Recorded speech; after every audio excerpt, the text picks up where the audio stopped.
રાજ્યમાં આજથી પોલિયો રસીકરણ અભિયાનનો પ્રારંભ કરવામાં આવ્યો છે. મુખ્યમંત્રી ભૂપેન્દ્રભાઈ પટેલ અને રાજ્યના આરોગ્યમંત્રી પ્રફુલભાઈ પાનસેરિયાએ મંત્રીમંડળ નિવાસ સંકુલના કોમ્યુનિટી સેન્ટર ખાતે અભિયાનનો શુભારંભ કરાવ્યો હતો. રાજ્યના 0થી 5 વર્ષના તમામ બાળકો સુધી પોલિયોની રસી પહોંચાડવા માટે આરોગ્ય વિભાગ દ્વારા વિશેષ આયોજન કરવામાં આવ્યું છે. ગુજરાતમાં પોલિયો મુક્ત રાજ્યના સંકલ્પને વધુ મજબૂત બનાવવા માટે આજથી રાજ્યવ્યાપી પોલિયો રસીકરણ અભિયાન શરૂ કરવામાં આવ્યું છે.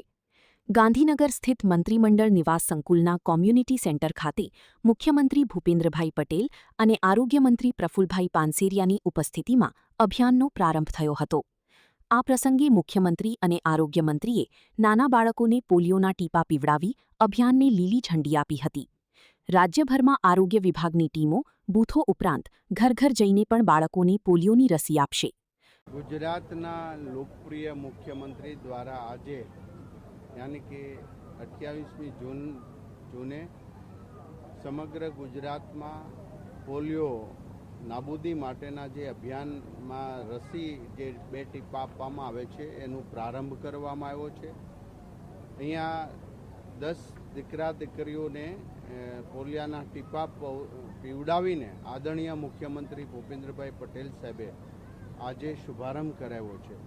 પૂરા ગુજરાતની અંદર આજે બૂથ લેવલ પર અને 2 દિવસમાં ઘરે ઘરે જઈને તમામ 0થી 5 વર્ષના બાળકોને આ પોલિયો રસી પીવડાવવામાં આવશે.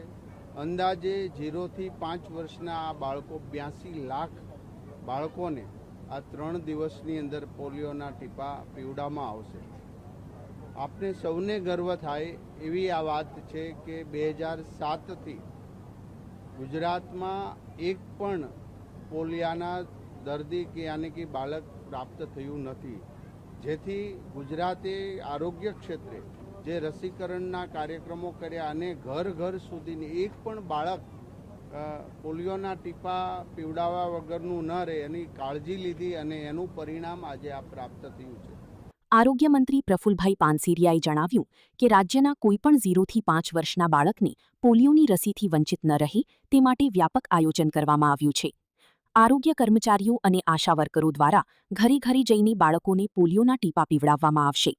રાજ્ય સરકારે તમામ વાલીઓને પોતાના 0થી 5 વર્ષના બાળકોને પોલિયોની રસી અવશ્ય અપાવવાની અપીલ કરી છે, જેથી પોલિયો મુક્ત ગુજરાતનું લક્ષ્ય સતત જળવાઈ રહે.